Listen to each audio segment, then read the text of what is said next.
All right, guys, we'll see you next week. Until then, adios.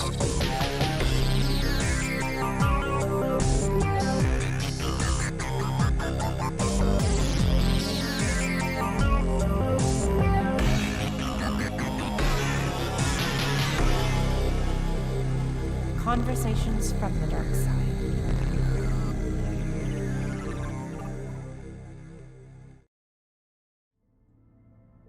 Hello, everyone.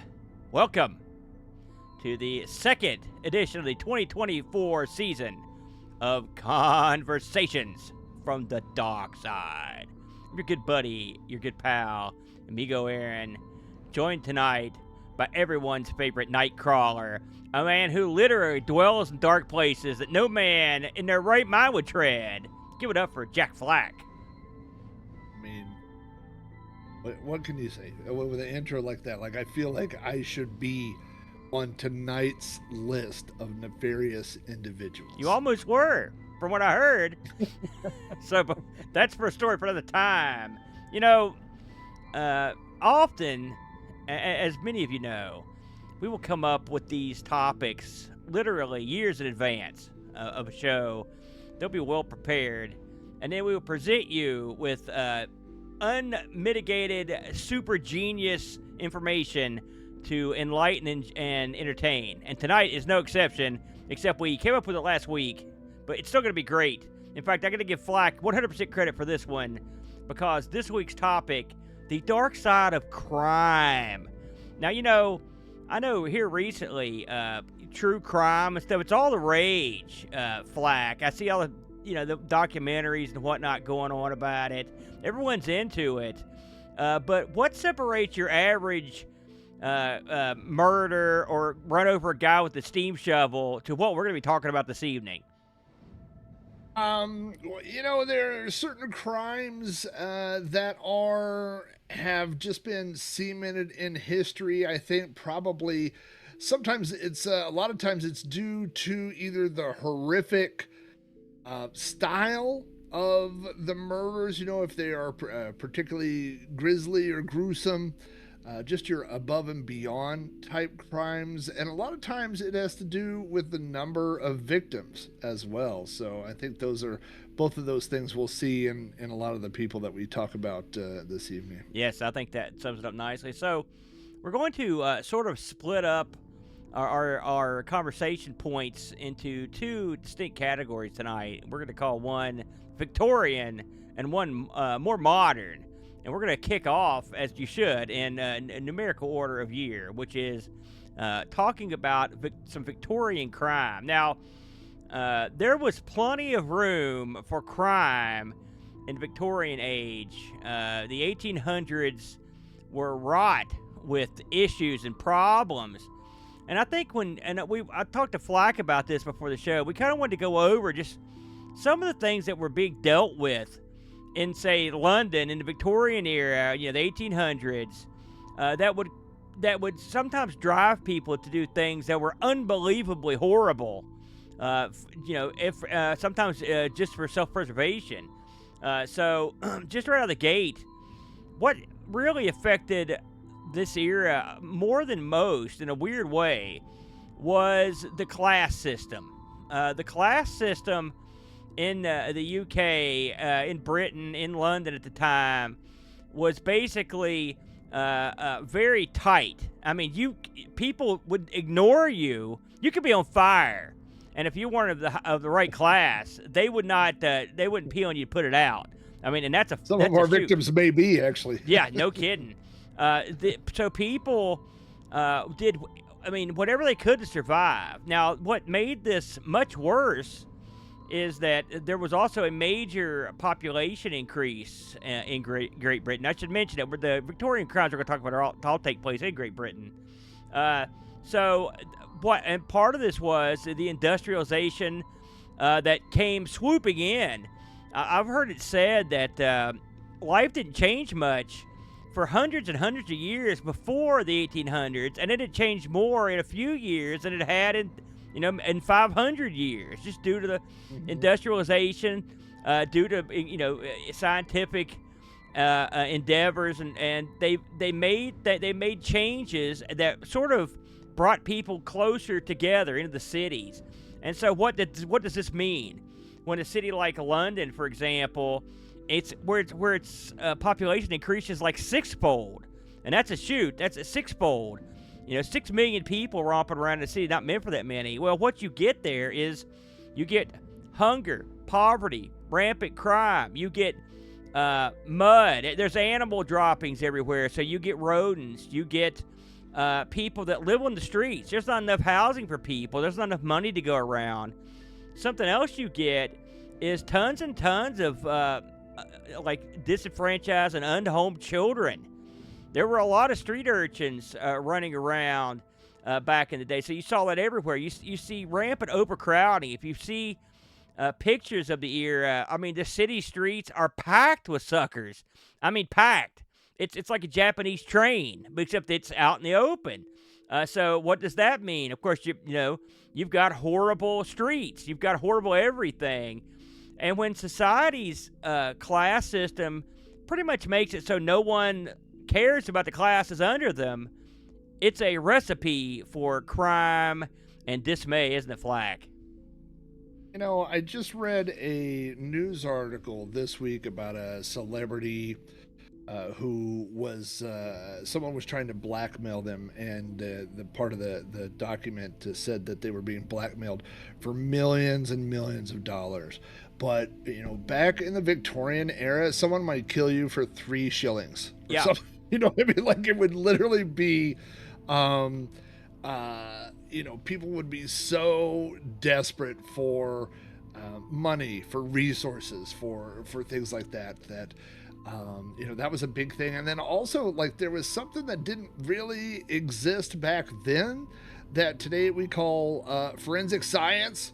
So when someone would get murdered or killed, and the police would show up, and then they would go, yeah, it's a dead guy. I don't know what to tell you, like the best bet is that you would just be mortally wounded, and you could tell someone who had stabbed you and took your money, So yeah, it's just especially for the lower classes, just a terrible, awful time, and not enough to go around, whether that is money, whether that is food, whether that is housing, all those things,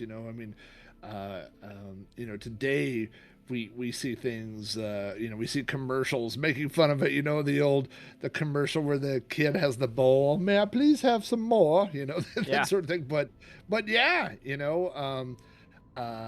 was a time where when you had too many kids, you just give some away.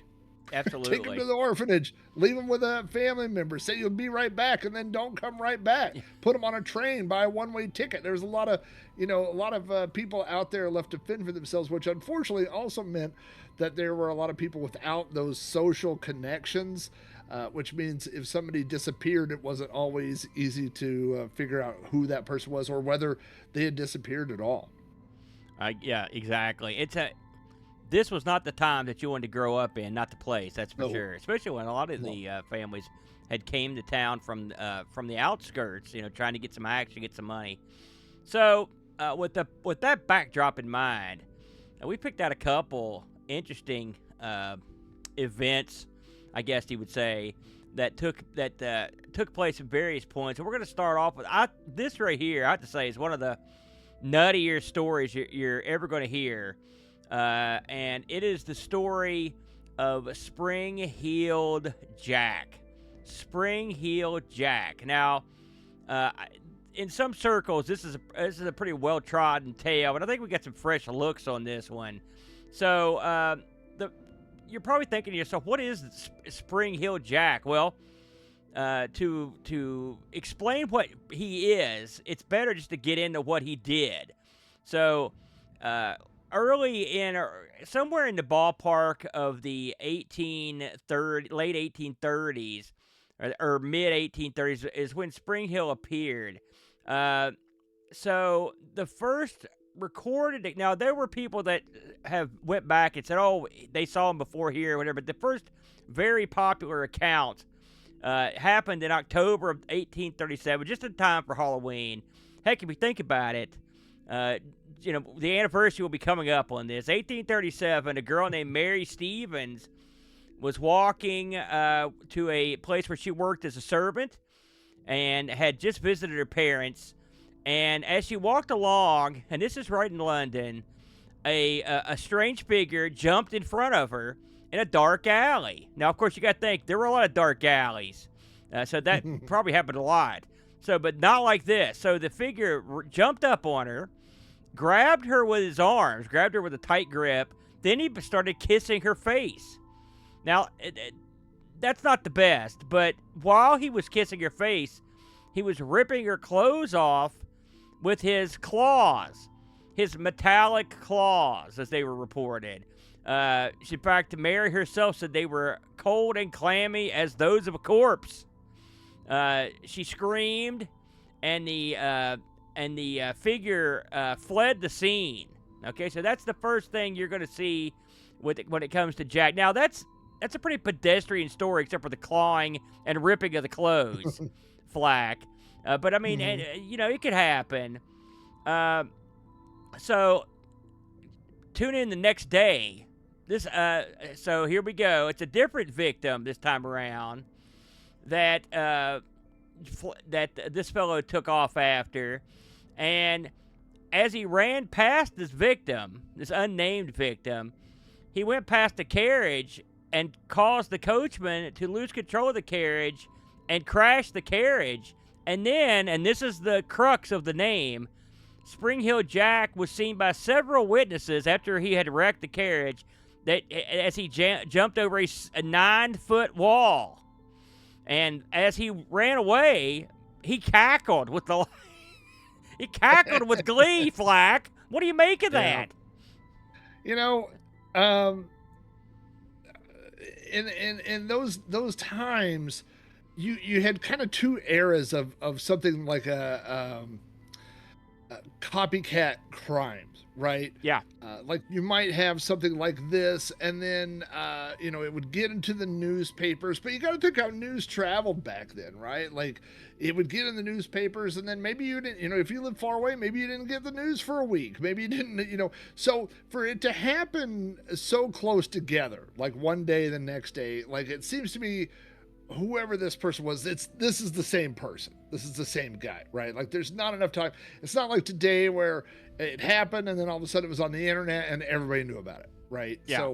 So for it to happen that fast, it has to be that. Now, you always get there's in fact, if you look on when I knew we were going to talk about this, of course I looked on Wikipedia, and there's this drawing of him, and it's a very, very famous drawing of him leaping over the wall. When I was a kid, we've always talked about those Time Life books, and I had the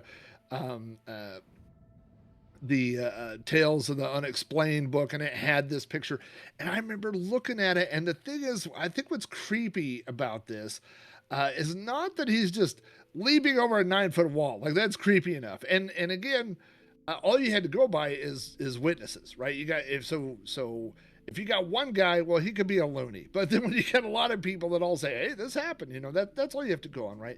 But the fact that he is, in the picture, he's just grinning.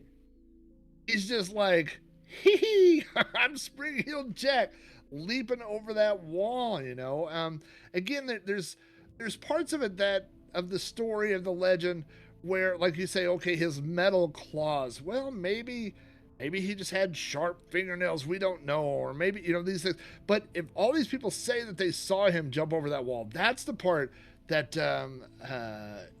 also back then, that's going to prevent people from chasing you, right? Like you're not, not everybody could do that, I suppose. What really took this. So at this point, and we're going to get back to the class system. I hate to beat a dead horse, but it's true. And all the people that had reported seeing this guy were servants, were carriage drivers, were people that were walking around in the middle of the night in dark alleys, right? So after a few sightings of this fellow, this is when Spring Hill Jack really was born. On January 9th of 1838, the Lord Mayor of London, Sir John Cowan, talked about Spring Hill Jack because he had received a ton of complaints. And so he was like, he mentioned it. Now, he didn't say, like, this is real. He's out there, He almost was just saying that this is some stupid stuff. And all these people keep writing me these letters about this. And it's silliness. But what that meant was, and as strange as this sounds, this is the way it was interpreted. A higher class person, one of the highest class person, had acknowledged this guy and set the wheels in motion for this legend to spread, and spread it did. Now, probably the most interesting thing that Jack did was coming up after this happened, because he had a couple incidents that sort of sealed his name and his sort of gimmick for posterity. So on February 19th, 1839, a lady named Jane Alsop answered her door at the father's house, and there was a guy that claimed to be a police officer. Now, I've seen two different versions of the story, one where he was at the door and one where he was standing at the wall, like in front of the walk that would lead to the door. And he said, ma'am, he's like, I'm a police officer. We have captured Spring Hill Jack here in the lane. I need a candle. Bring me a light. And so she went and got him a light. And then when she took the light out to him, this cop suddenly threw off his cloak and was suddenly, she was face to face with Spring Hill Jack. Now, we should talk about what does Spring Hill Jack look like? Well, he's supposed to be hideous. And he's got glowing red eyes like Mothman. And some accounts say that he's got like a devilish appearance, at least from what I've heard. Is that about what meshed with what you've got, Flack? Yeah, I think the thing is that there were a lot of different accounts from the people, but that drawing became so well known that a lot of people just associate that picture with he basically looks like a traditional, devil, like a caricature of a devil with the pointy little beard and the kind of horns and high heel like shoes that Prince would wear. Yeah, which is pretty amazing that he would jump. Not only could he leap 9 feet, but he does it in heels, which is impressive. I'm pretty sure that Prince could actually do that. I think I saw him when Chappelle pull that off. But here's something. Every creature, you've got the generics. I've always got devil horns or red eyes, but this one's got something I don't think I've ever heard. Most of the victims claimed that Spring Hill Jack was wearing some sort of helmet, which struck me as odd. So I don't know if the helmet had little pointy things on it. Anyhow, she was face to face with this character. Without saying a word, he grabbed her and began doing what Spring Hill Jack does. He takes his claws out, and she said they were some kind of metallic substance, that shtick, and then he starts clawing at her clothes. Now, he was particularly nasty with her. He cut her. He actually got down to where he was cutting her skin, and he actually pulled some of her hair out. And luckily for her, someone ran out of the house. I believe it was her sister to I guess scare him away. One would wonder why that would scare him, but it did. And that, of course, that was major news at the time. This attack. What do you make? I mean, so far these attacks. I mean, studies have shown that people that are being are in the middle of a traumatic experience, they have really bad memories. I mean, do you think this is one of those cases, or does someone, or is this something artificial, you think? Is there a guy who rigged up some metal claws in a back shop and got on a wacky hat and decided to go cut up girls' clothes? What do you think? The thing that seals it for me is the helmet. Like everything else kind of makes sense, Yeah. But that's kind of... that part, and you can, like you said, you can imagine these women would have obviously been traumatized, especially if if a guy comes to your door and he's all disfigured and he's wearing a metal helmet but he's like, hey, I'm a police officer, and you go, okay, then he throws off and he goes, ha, I'm really Spring Hill Jack. Like, did he put the helmet on then at that point? Did he put on the things, or he was just already had all that stuff on and he was just wearing an overcoat? and she didn't see it. I don't know, but you know, again, like some of the stuff is functional. You know, like the claws are functional. He uses these in his attacks, but we don't hear about anything about this helmet being functional, unless maybe he was afraid that you know, a Bobby would knock him in the head with a baton or something. You know, Maybe I don't it's really know. maybe it's a Bobby's helmet one side, and then you kind of like give it one of these to turn it, and then that's where the little, Yeah. you know, it could be one of those special. Hey, if the guy can make his own claws, he can make a special hat. I think that's well within his wheelhouse. So, as if that wasn't bad enough, there's one more attack that he's well known for, and this one we're gonna get into the end of this because this one gets real strange. So, a few days after that last attack, this would have been February 28th. 18-year-old Lucy Scales and her sister were coming home after visiting a family member. So they were passing along Green Dragon Alley. Right there's your first mistake. You know, that doesn't sound too good. And they saw a person standing, it says here, at an angle in the passage. So I guess they were leaning up against the wall. She walked in front of her sister. The person came up. He was wearing a large cloak. And then get this. In true, like, sinister freak fashion, he spit a quantity of blue flame in her face. A quantity of blue flame. That's exact from the lady herself. Which, after this, she couldn't see. So she sort of pulled like a great Muda or a kabuki on her. And then, once that happened, she freaked out. And he took off. So this started the tradition or the rumor that Jack, not only did he have red eyes, not only did he wear a helmet, but he also could shoot blue flame from his mouth.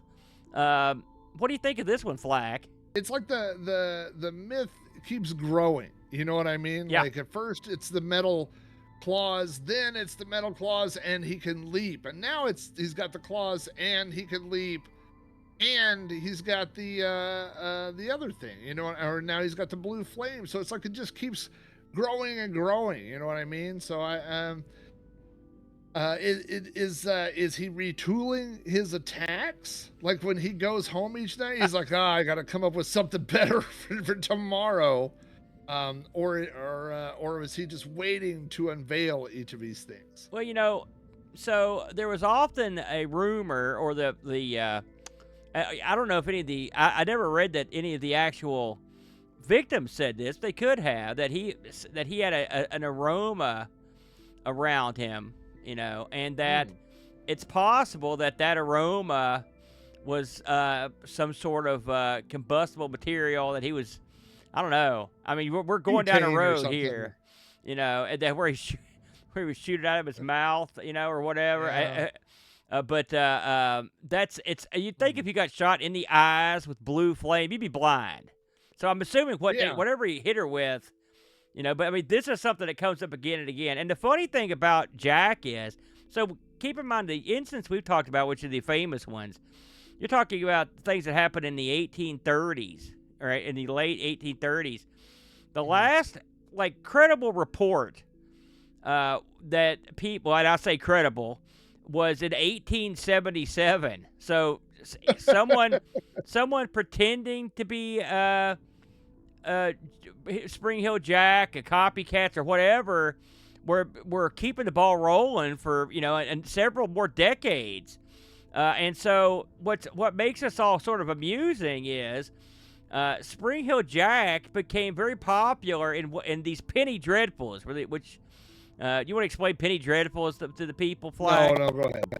Penny dreadfuls were like basically just exactly what they're like, a little, I don't know, like little well-distributed pamphlets that had stories in them, and they were very popular because it was like cartoons for the masses. Basically, they were they were illustrated and kept simple.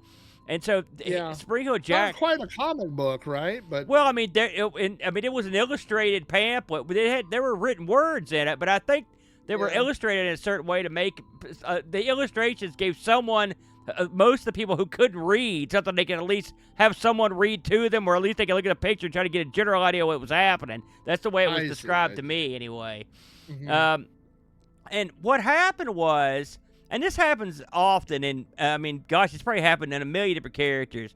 Somewhere along the way, Springfield Jack became a guy who hosed the rich and bad guys. So he was more like a combination of Robin Hood and Batman, I guess, ironically, because there is wide speculation that Bob Kane must have taken some of the lore of Spring-Heeled Jack and used in as brain candy to make Batman. Now, the Spring-Heeled Jack we're talking about didn't do any. Did not have this reputation.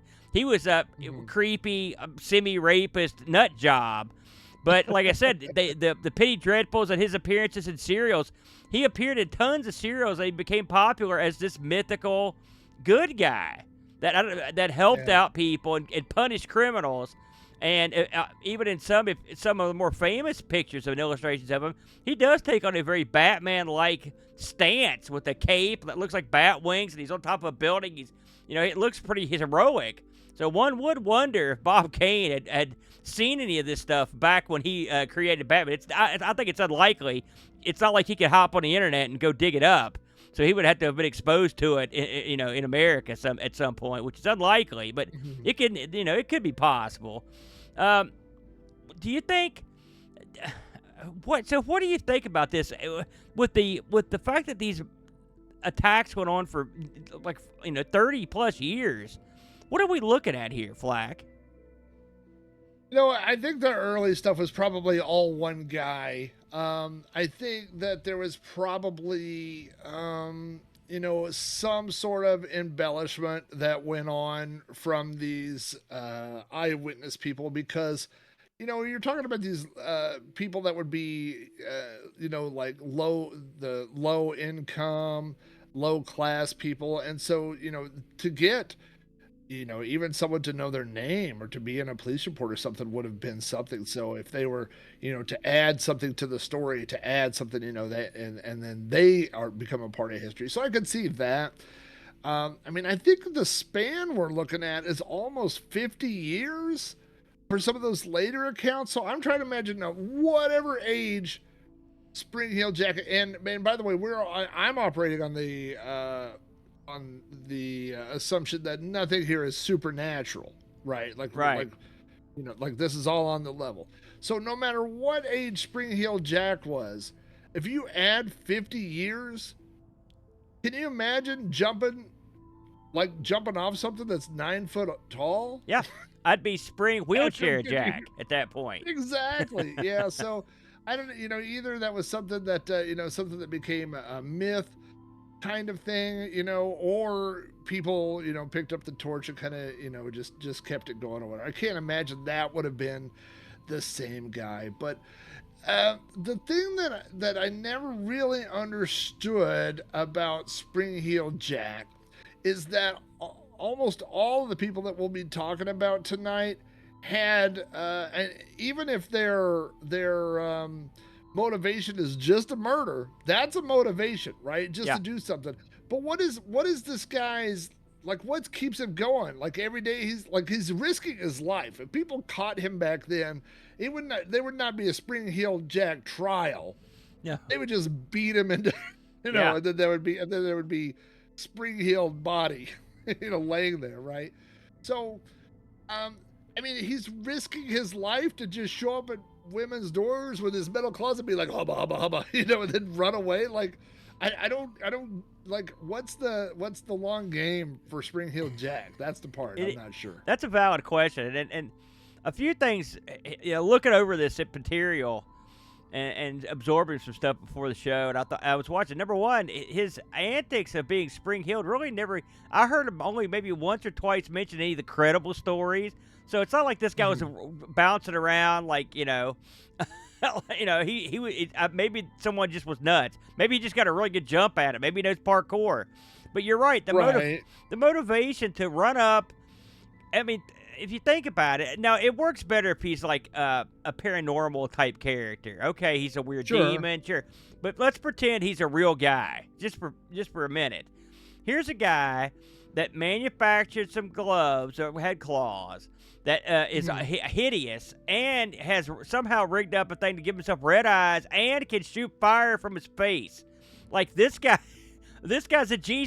He's like the Stark of Victorian time, you know. Right. And after all the work and all the experimentation to get this outfit cooking, he goes up and hugs and kisses a girl and rips at their clothes. I mean, right. Well, and this is again, you know, like we've already mentioned, but like there is no internet back then. I mean, I guess there's like medical research, but I mean, let's just say you're a lunatic and you're like, I want to become Spring Heel Jack. Like you could probably come up with the helmet. Like I can imagine if you walk around on, you know, Portobello Road, you're going to find a helmet for sale, right? Yeah. But, you know, you got to be able, like, you got access to a machine shop. Do you know how to make blue flames shoot it? Like, this is not stuff that the average person knows, you know? So, and even, like I said, the ability to, did he have something mechanical in his shoes or his legs that allowed him to leap like that? Or, you know, was it like, you know, the first recorded history of scary parkour? Like, we don't really know, you know, but yeah, it's just like you'd have to be able to create all these things too. So you would think someone in this area would be like, you know, there's that kid Billy that's always down there at the machine shop making gloves with knives on them. like they would be able to figure out who this person is. It's funny you should mention that, because before we close the book on Jack, there's one. So people have asked, who is this guy? And there was one name that keeps popping in mind, and I can't for the life of me understand how this guy, I mean, so there was a fellow named, he was an Irish nobleman named the Marquis of Waterford. Okay, Henry de la Poor Beersford. The Irish. Here we go. Yeah, well, sorry, Flack. Another one. Guess what this guy was known for? Drunken brawling. So, hey, all right. All right. So he's living. It down. He's living up to it. So, you know, we call that a family reunion. There you go. So in the 40s, there was a rumor that started to circulate that this guy was Spring Heel Jack. Okay. Now, trust me, this guy was way worse than Spring Heel Jack. He was a debaucherous scumbag. He would welch out in his debts. He would do all kinds of crime. There's a report that he did a crime with his buddies. He had a bunch of drunk, rich, noble, jerk buddies.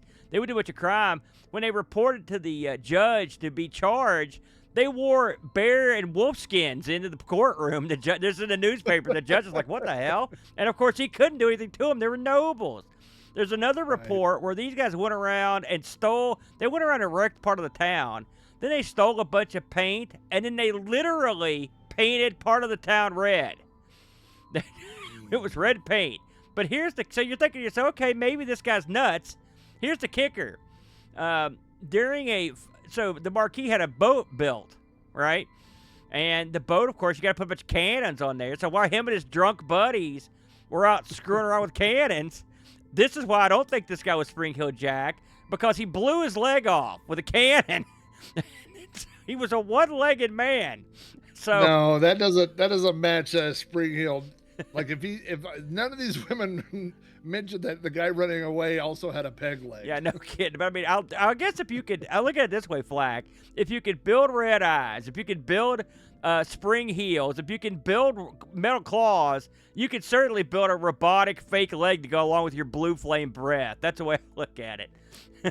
Now that you mention all this, I feel like what we're describing is the evil version of Inspector Gadget. It's like an Inspector Gadget gone wrong. That's great. That's exactly what it is. So that's a quick discussion on Spring Heel Jack. We're going to take a little break, and when we come back, we're going to touch on probably the most notorious villain of the Victorian age, Jack the Ripper. We will be back in 2 shakes. You are experiencing Conversations from the Dark Side. Just a gravel stop on a mountain road. From all the tales I've been told there's a monstrous ape soaked in sap atop a genuine 50s tourist trap. Step right up, that'll be $6. And when the doorbell rings, you gotta trust your luck. No hypertension or vertigo. If you wanna dive in that mystery hole. That's right, Jim. We're here on the grounds where the most recent Mothman sighting has occurred. And I gotta say, it's pretty creepy out here. It was last seen around Point Pleasant, West Virginia, terrorizing 2 elderly ladies. The poor old ladies were just trying to enjoy their bingo night when Mothman appeared out of nowhere. Oh, Do not fear the Mothman. Please leave all windows and doors unlocked when you come to visit Point Pleasant, West Virginia.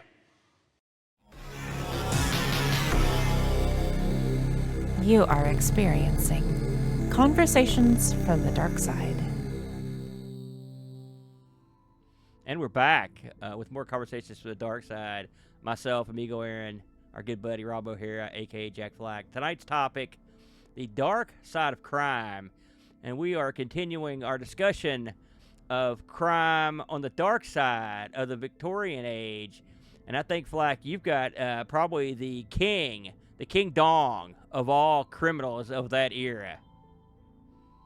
Yeah, I wanted to throw in a little bit about Jack the Ripper. I don't want to get too much into him just because we've got some more interesting people further on down the list. And Jack the Ripper is probably the most well-known of, the most infamous, even though, I don't want to say that his murders were terribly, terribly gruesome. He literally, there was a reason why a lot of police and a lot of experts thought that Jack the Ripper probably had some sort of medical knowledge because he didn't, it wasn't like he butchered his victims. He sliced them like a surgeon might have done. He removed body parts. He removed organs.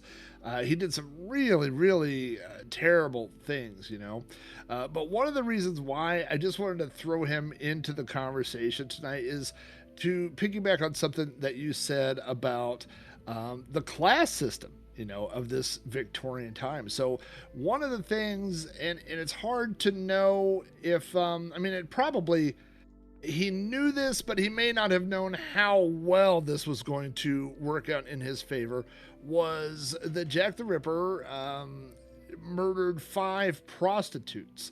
And this was over a period of, I think, about 12 weeks was the total span. So it wasn't like it was, this long, like years long run or decades long, like sometimes we have with some of the other people we'll be talking about. It's not really a terribly long span, and this was in the late 1800s, 1888, but each of these victims were prostitutes. So not only would they have been, they're kind of like outside of that of society, you know what I mean? So they're outside of this group of people that would first of all, it's you wouldn't say that they wouldn't be missed because people knew them, right? They had co-workers, they had friends, they had whoever, but they wouldn't be missed in the same way that other people might be missed. Like if you're Bob and you go to work every day and all of a sudden you don't come home from work and your family goes, "Hey, where's Bob?" Like you're gonna know immediately. He got ripped. Where these, right. Well, there's several Bobs here, some Bobs over there, but so this would have been a little bit different situation, with the types of victims that he chose. The thing that's always fascinated me, and this goes into again kind of what we were talking about before, is that they didn't have the type of forensics that we have today. If there was a modern day Jack the Ripper today, if someone were to murder 5 people, that would be I mean, we've all watched, the Forensic Files. We've all watched these specials. Like, one person can get killed and they can find out so much about the body. We know now, based on the state of decomposition, right? Like, we know how long someone has been dead. We know, what type of weapon was used, what size, we know, we can tell all sorts of things today. The stuff that they do with bullet trajectories and all that kind of stuff, so it's really, I mean, it is a science. It's literally a science. So, back then, they would find these women. Sometimes some of them they found relatively quickly. Some of them they didn't find, until hours later or the next day or whatever. So, it was just kind of all over the place with literally and figuratively with Jack the Ripper, Now, there are a lot of different theories about who Jack the Ripper was, and it seems like every 10 years, over the years, like I remember watching, I think there was a In Search Of episode about Jack the Ripper, and they talked about, there was always the surgeon. That was a big theory, the one guy who was a surgeon. There was a theory about the one guy that was royalty, and that was a big theory, that it was a member of the royal family, and that it wasn't I forgot who was that guy, but whenever he was, basically they put him in a mental institution and then the killing stopped. So they go, well, maybe that was it, but there was this one guy, this Aaron, his name is Aaron, also Aaron Kaminsky. And so there was this documentary that was on, I think it was on Netflix a couple of years ago. But there was this big revelation that of all the victims, one of the victims was found with a scarf, and the scarf has bloodstains on it, and the bloodstains do not belong to the victim.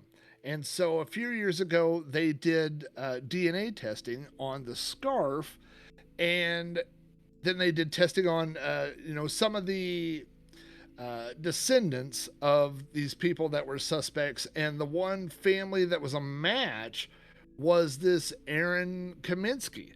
So a lot of people thought, hey, this has been solved.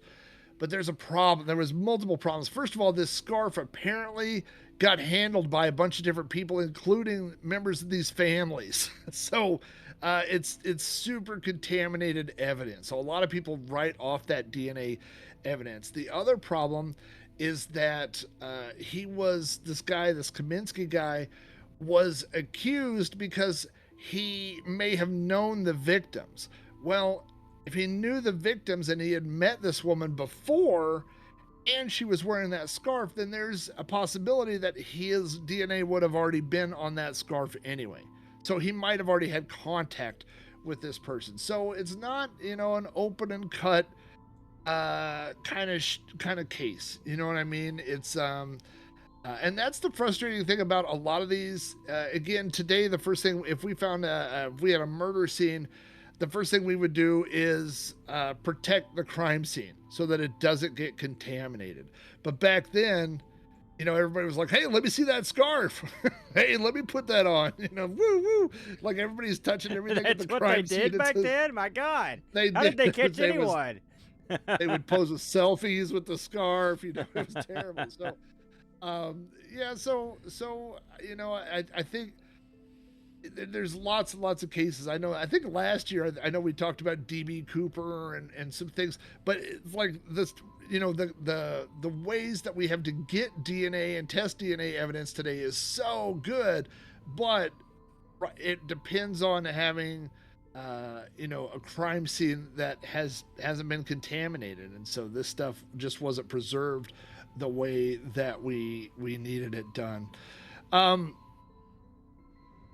going to get your take on Jack the Ripper, and then I want to talk about one other possible subject or suspect that has been brought up, and then I want to mention briefly the movie Time After Time. So, what's your history with Jack the Ripper? Like, where did you hear about this, the crimes and stuff, and did you have any attachment to this as a kid or anything? Well, absolutely.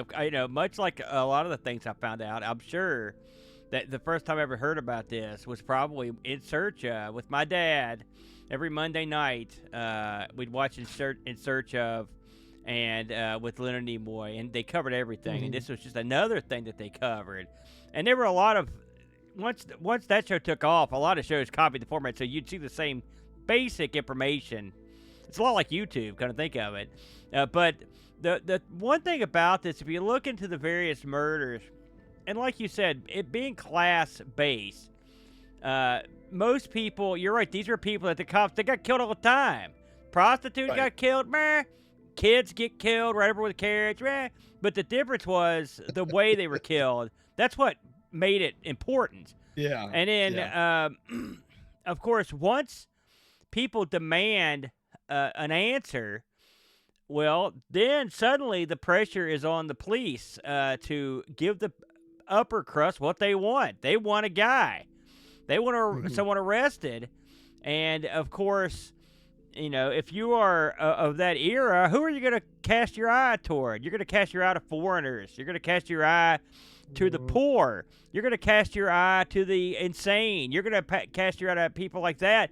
And so when you hear about these theories, the doctor theory, this other theory, at the end of the day, I don't think we're ever going to have enough information. I mean, books and books, reams of books have been written about this case. But when you boil it down, they're all working from the same limited information that was given based on the case files. Like you said, it's not like these guys were using plastic baggies and Ziplocs and gloves. They were just out there grabbing stuff. And so I don't think we're ever going to find who truly committed the crime. When you hear that it was done in a doctorly way, I'm even suspicious about that, if I'm honest. I mean, don't get me wrong. I'm not saying that someone with medical prowess didn't commit the murders, but what I am saying is I've looked at enough Victorian cases to realize that the people that appraise these cases are often idiots. Like, they make mistakes. They don't know what they're talking about. They leap to conclusions. They'll be more than happy to convict a sucker who wasn't in town. Like, I mean, I've seen it happen over and over with these. Yeah. And so I wouldn't be terribly surprised if someone was like, oh, man, this guy must have been a real stud surgeon. Was he really? Maybe. Maybe he was just a guy with a Victorian X-Acto knife and some time to kill. You know, we don't know. I mean, could I dig into somebody and pull out their liver? I don't know, maybe. I mean, these are people that worked with livestock. They gutted... they gutted all kinds of stuff to eat. Could I do it? No, but someone that knows something about anatomy could probably do it halfway decent. So even that part of the case, I find dubious, to be honest with you. Right. Well, what always struck me is that you're operating from the crime and then going facts forward instead of going backwards. In other words, could I cut open, I'm just going to say a cow, because I don't want to say a person, but let's say, could I cut open a cow and remove their liver? No. But I could cut open a cow and remove something.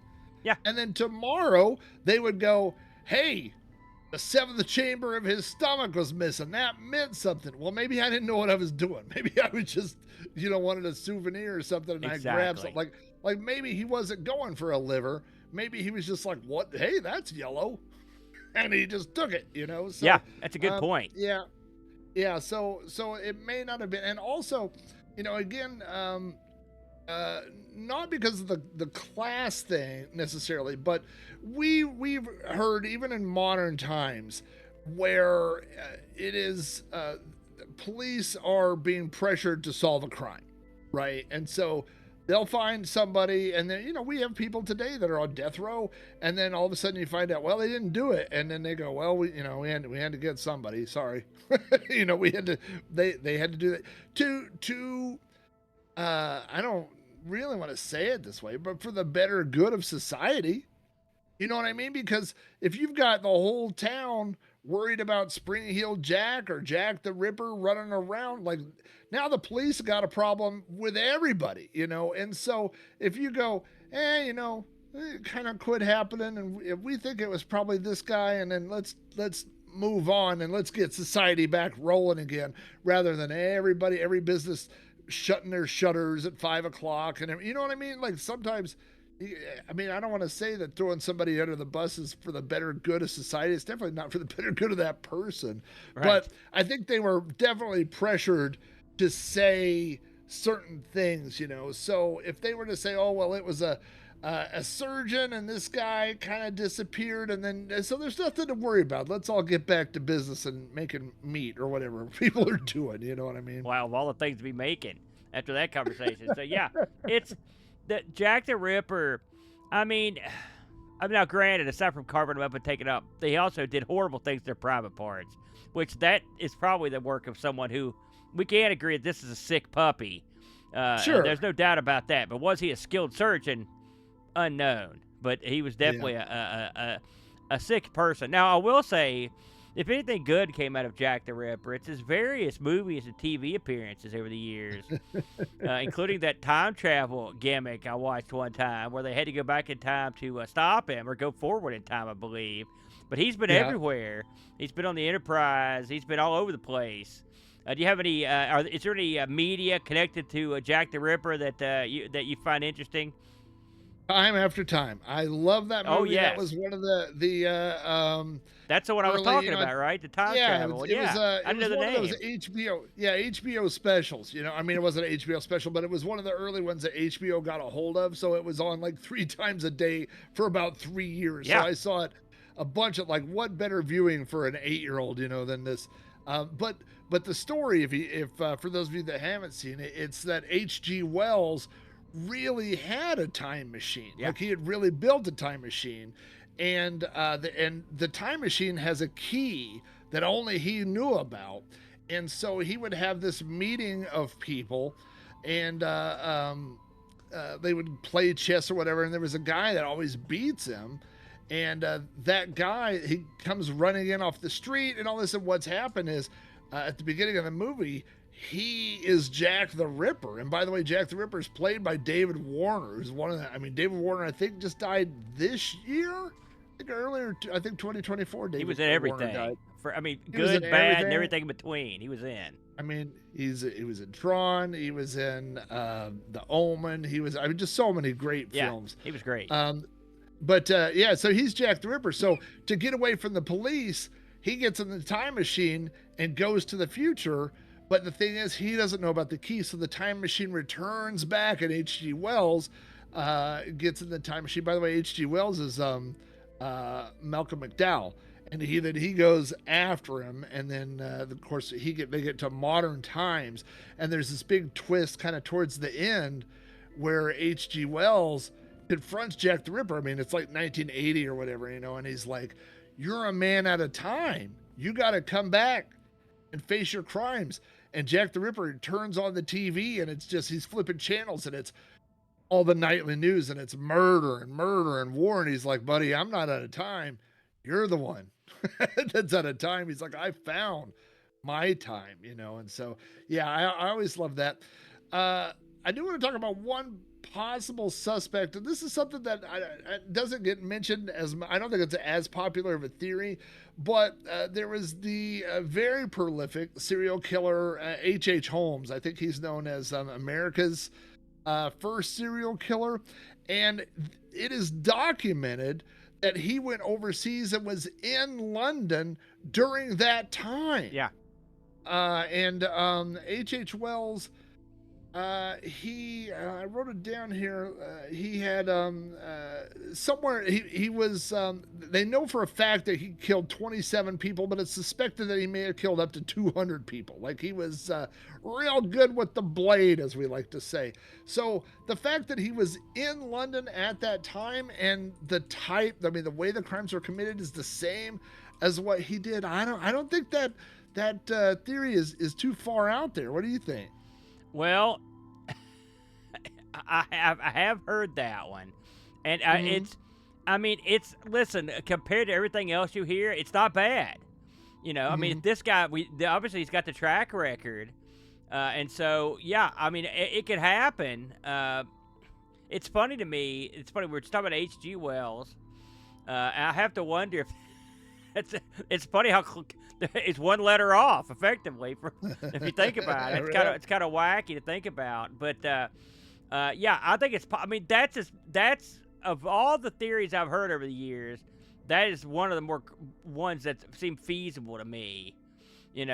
Given given the situation. But again, you'll never know. We do know what H.H. Wells did.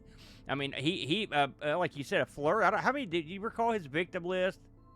Holmes, H.H. Holmes. H.H. Holmes, excuse me. I was completely out the door there.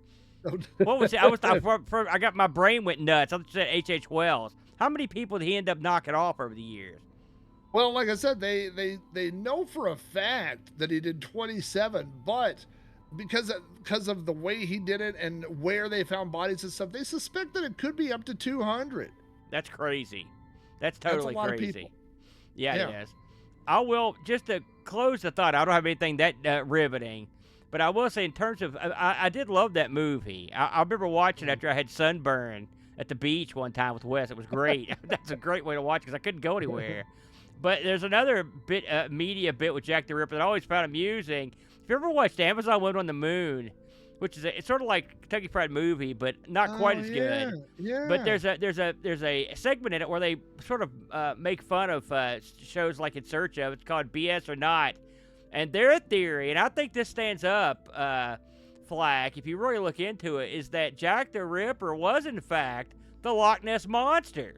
And there's an entire segment where the Loch Ness Monster goes down to Whitechapel and hunts down and kills these prostitutes. It's actually quite amusing. You ever get a chance to watch it. But that's about the only thing funny about the Jack the Ripper saga. That's for darn sure. So we're going to step away for a minute, and when we come back, we're going to change the pace a little bit. Because a murder is fun when you're one, but it's always more fun when you got a pal along. We'll be back in a few minutes. You are experiencing Conversations from the Darkside.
You are experiencing Conversations from the Darkside. And we're back as we finish up the first section of our show talking about the Darkside of Crime in Victorian times, which I really have enjoyed learning about Jack the Ripper there. You mentioned some stuff there I had long forgotten, if I'm honest. It's funny how much you learn just from good old Leonard Nimoy and just whatever you can. That's a well-trodden tale, but I always hear stuff I didn't know before when it comes around. Now, so here I want to get into something a little less well-trodden, but I always was very fascinated by this, and this is the account of the Burke and Hare murders. Again, we're back to London. It's 1828, and so. Just a rundown of what would were you familiar with this topic, Flack? No, I thought it was a brand of purses. Allow me to try to give you the scoop here. So, picture yourself. This actually is more Scottish than London. So, picture yourself in Edinburgh in the 1800s. So, what was going on? As we mentioned, this was the Age of Enlightenment in a lot of ways. And so one of the things that was happening was medical research and things that have been taboo for, hundreds of thousands of years were now becoming in demand. And one of those things was learning about the human body. And how did you do that in the 1800s? Well, what you did was you cut a sucker open and you looked at what made them work effectively.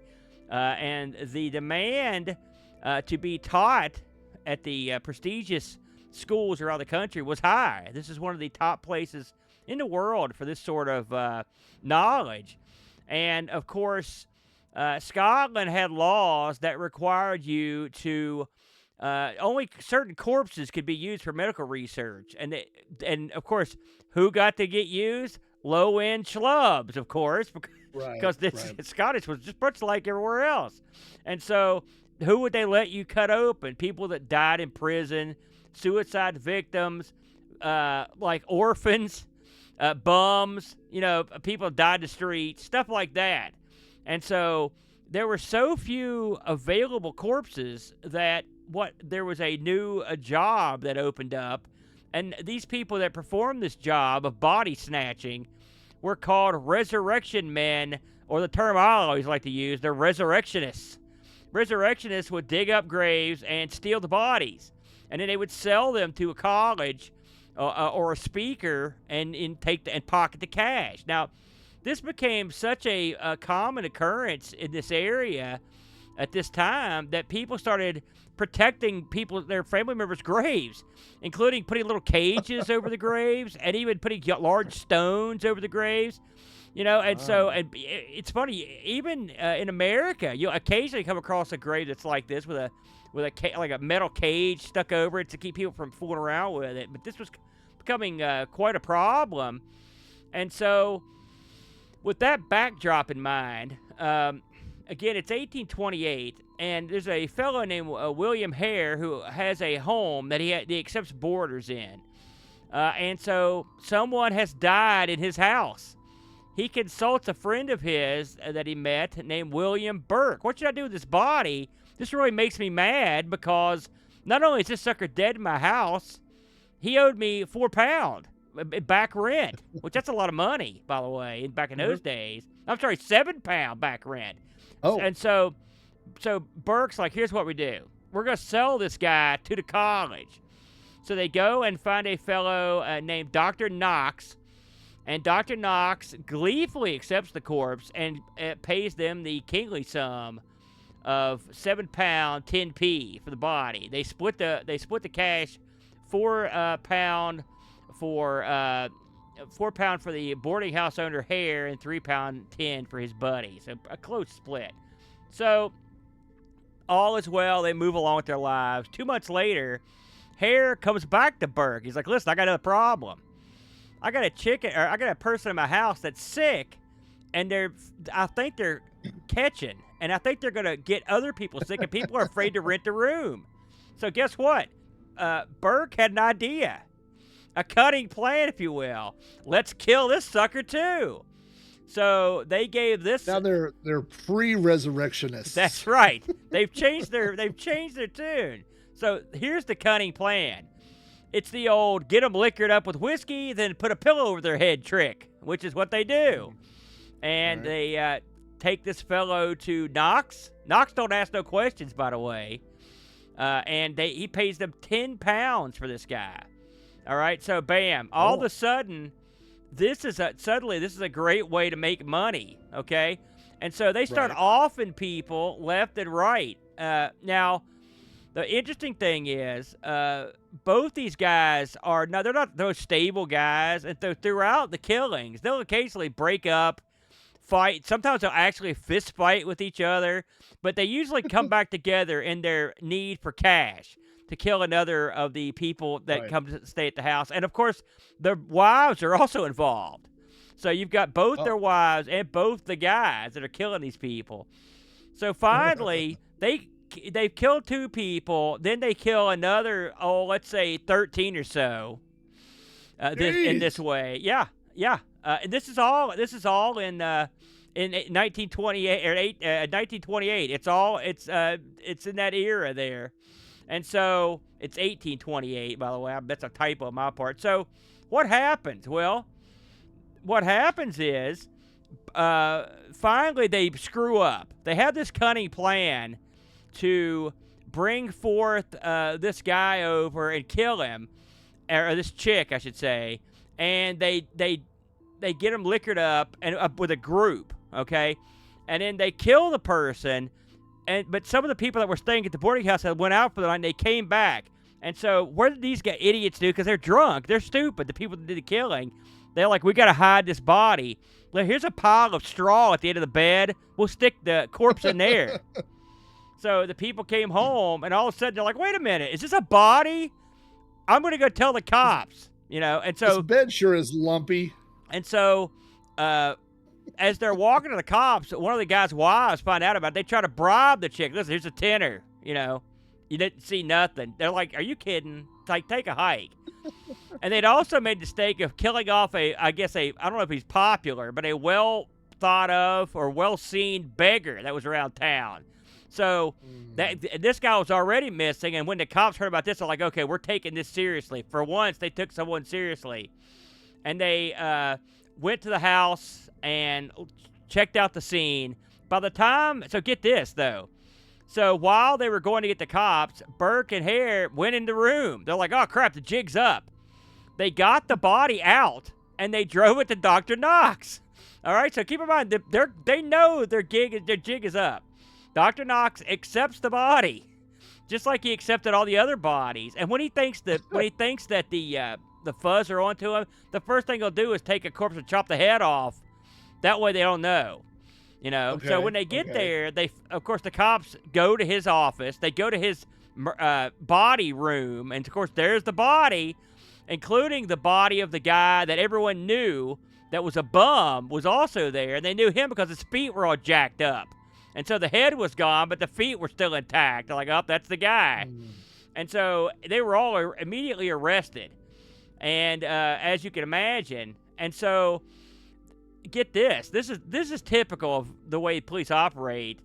So Burke, first of all, Knox wasn't charged at all. Dr. Knox was completely out of trouble in this because he didn't do anything wrong technically. Right, so he just was like, hey, I don't know where they keep finding dead bodies. Yeah. The police were still sort of worried because they didn't have a lot of evidence to work on because a lot of bodies were gone.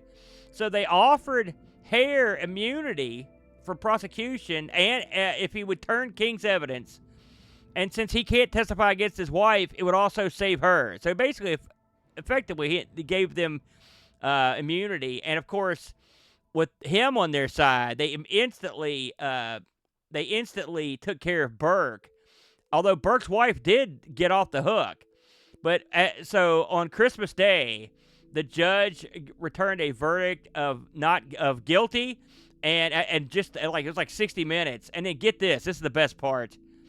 The judge told him, and this quote from the judge, "Your body should be publicly dissected and atomized, and I trust that if it is ever customary to preserve skeletons, yours will be preserved in order that posterity may keep in remembrance your atrocious crimes."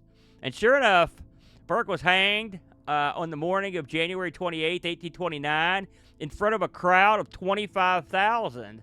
And his skeleton was given to the Anatomical Museum of Edinburgh, and it's still there to this day. Really? There you go. So I thought Knox was going to buy it. No. And we'll say, just as some closing, while Knox was not popular, he kept on trucking for a good while.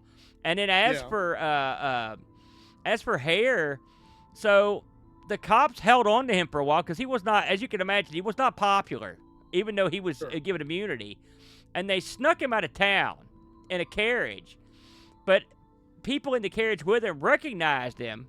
And when they got to where they were going, they were like, hey, everybody, this is that vicious killer. And so a mob formed to smash this guy. Well, the cops were like, oh, crap.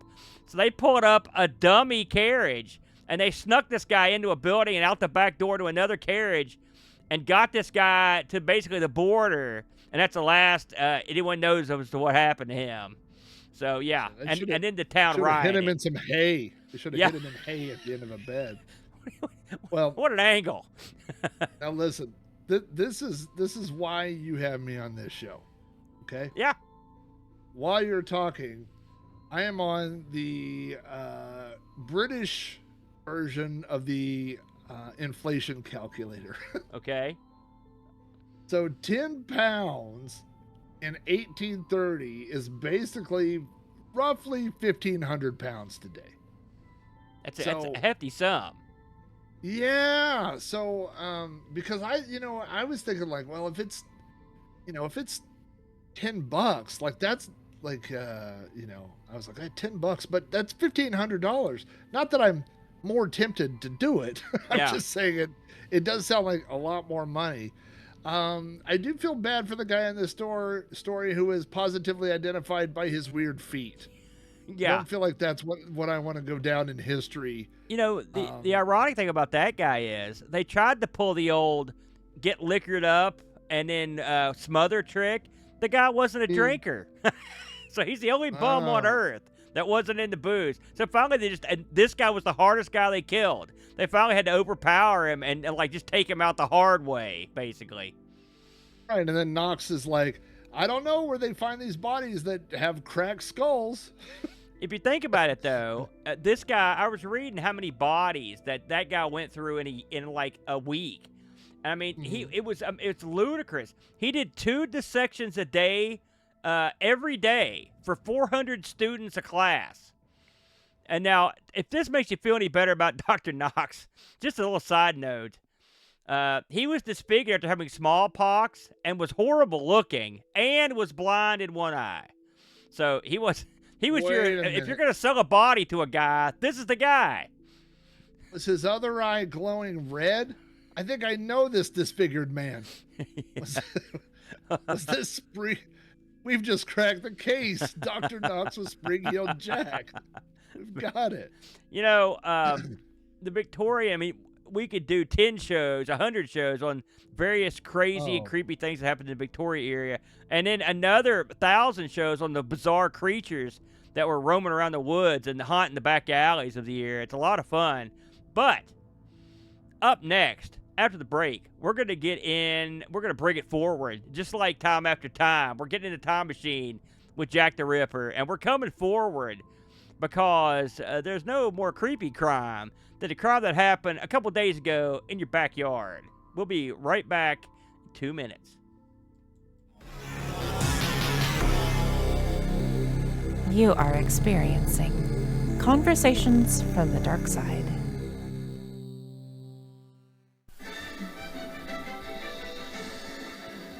The world's largest teapot was dedicated across the border in West Virginia today, but before that could happen, a lot of other things had to occur, including a little help from our Wayne Van Dyne. And this is the world's largest teapot, a town landmark that almost wasn't. Local citizens wanted to restore it, but it was nearly falling apart from age. Well, I went and took a look at it. And with the rotted floor, the rotted walls, the windows out, the door off, I told them to burn it. I didn't think anybody could fix it. Someone did. It was restored by volunteers with money donated locally. But then a dispute with state highway officials over its location almost left them with no place to put it. Governor Caperton's office finally cut the red tape, setting the stage for today's celebration, which even rain failed to stop. So it's official now, the world's largest teapot has been dedicated in Chester, West Virginia. Police Chief Terry Potts, Mayor Sally Riley, I dare you. I'm a little teapot, short and stout. Here is my handle. Wayne Van Dyne, KDKA Eyewitness News, Chester.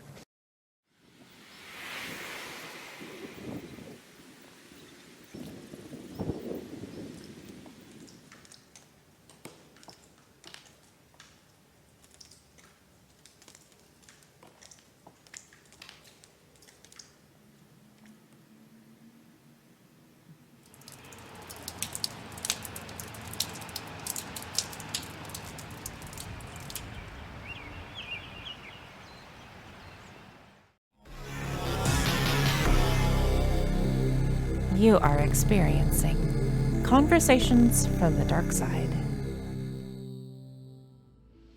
And are back, ladies and gentlemen. Again, this is your good pal, Amigo Aaron, joined, as always, by the legendary Rob Flack O'Hara, talking about the dark side of crime.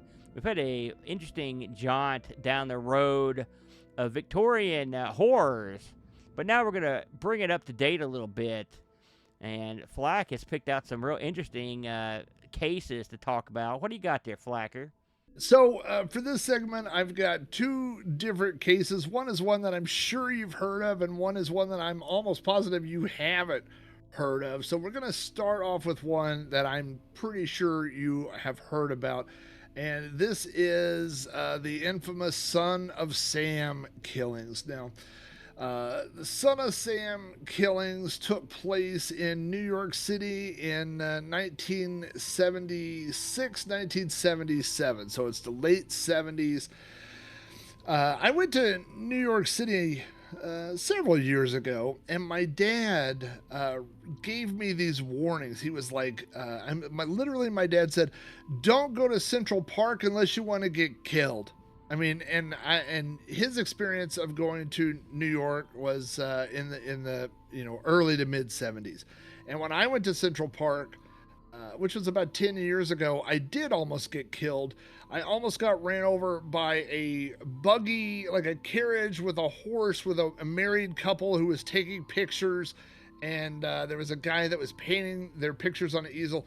New York City, for people our age, is way different than what New York City was in the 1970s. I mean, it was a really, I don't want to say terrible, but it was a really violent, kind of dirty, grimy place. New York, Times Square had not been cleaned up. My dad told me the same thing. He said, go to Times Square if you want to see prostitutes and drug users. And I was like, when I went to Times Square, I went to the world's largest Toys R Us. That was right there in the middle of Toys R Us. So New York City, it's hard to imagine what it was like at that time, So it was already kind of a scary place. There was the New York blackout, the New York City blackout. You remember that, where, just all the power went out to New York City, and people, like the whole city, I don't know how many people lived there. I know that when I went there, I think the population,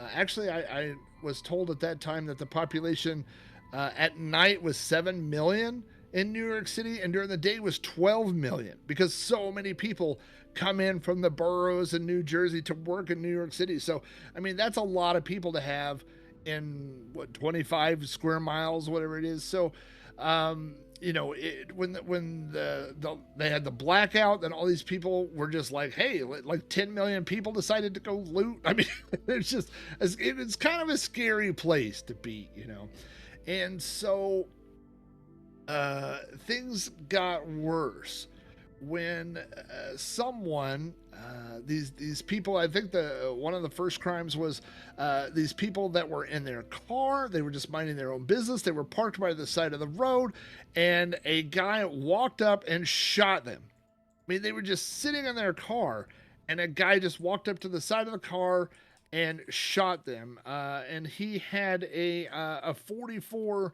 caliber. That was what that was recovered, was a 44 caliber bullet. And so he was originally known as the 44 caliber killer.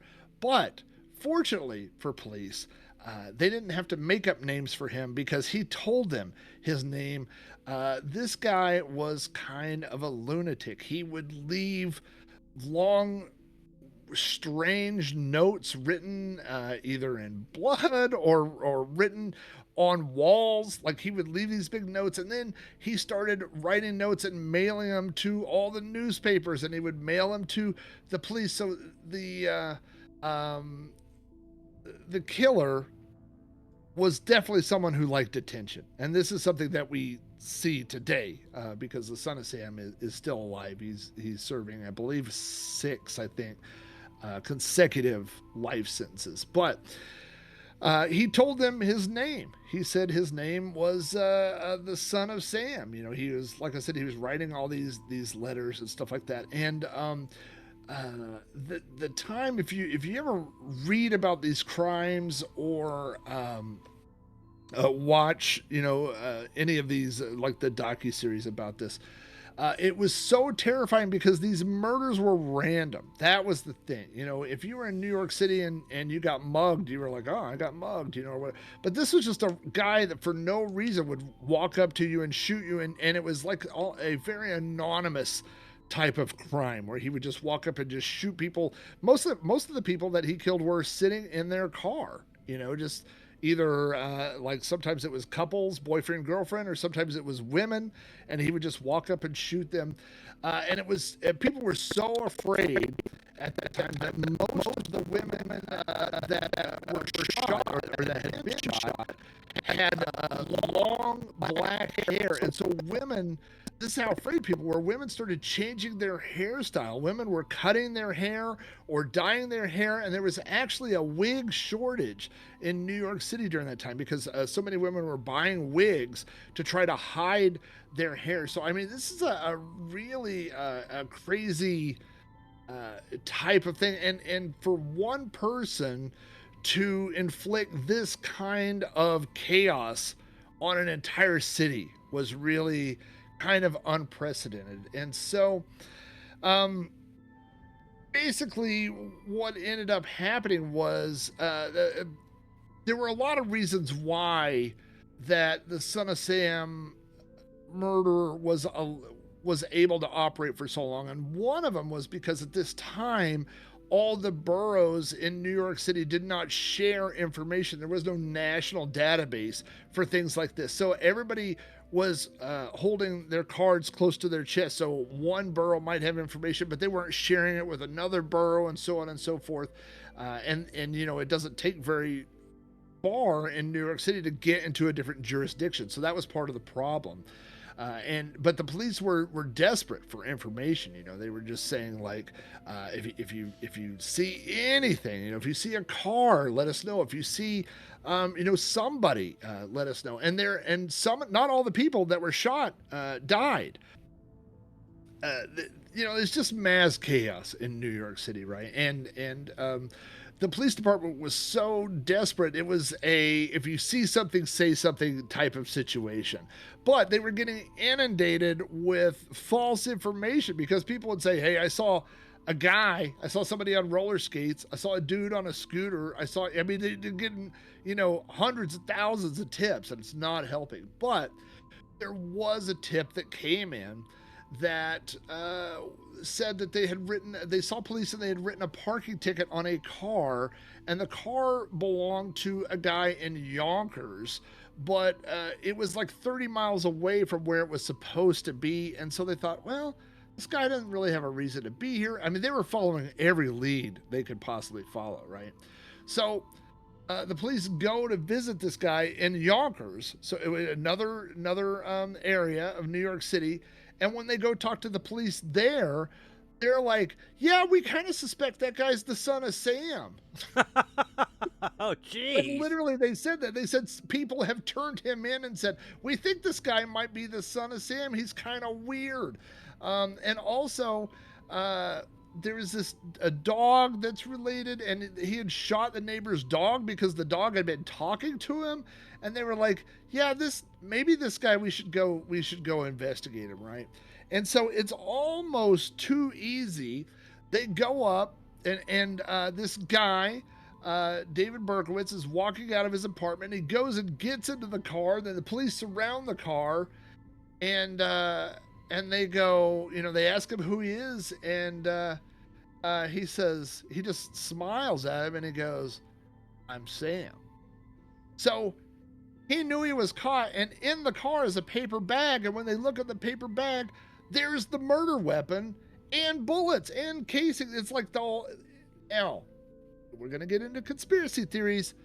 It's almost too easy, right? Like how could you be getting away with all these murders and everything, but also be so dumb, right? And that's what people... to me. Right, that's what people think is like, wow, what a strange open and shut case, right? And David Berkowitz is such a attention whore that he was like, yep, I'm the Son of Sam.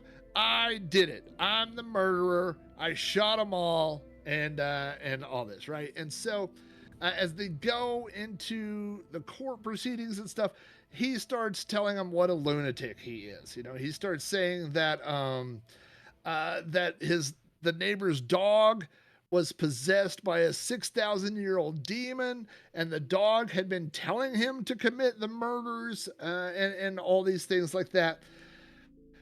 Also, David Berkowitz, I don't know if you could tell from that picture, David Berkowitz was 24 years old, and he was working for the post office, and he had been in the military. He was actually he'd like won medals for sharpshooting and stuff. So, but he was a strange dude. And then, you know, usually when they find people like this and they go talk to the neighbors and they go, yeah, we always thought that guy was strange. That's exactly what happened here. They were all like, yeah, that dude, like, they were like, yeah, we could see that. We could see him being, you know, the son of Sam, right? So this is one of the problems with serial killers. They are unreliable narrators.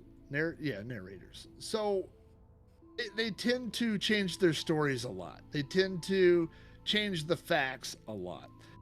And so one of the things that kind of came out is that David Berkowitz had been participating, that he had met with the members of a, let's call it a cult.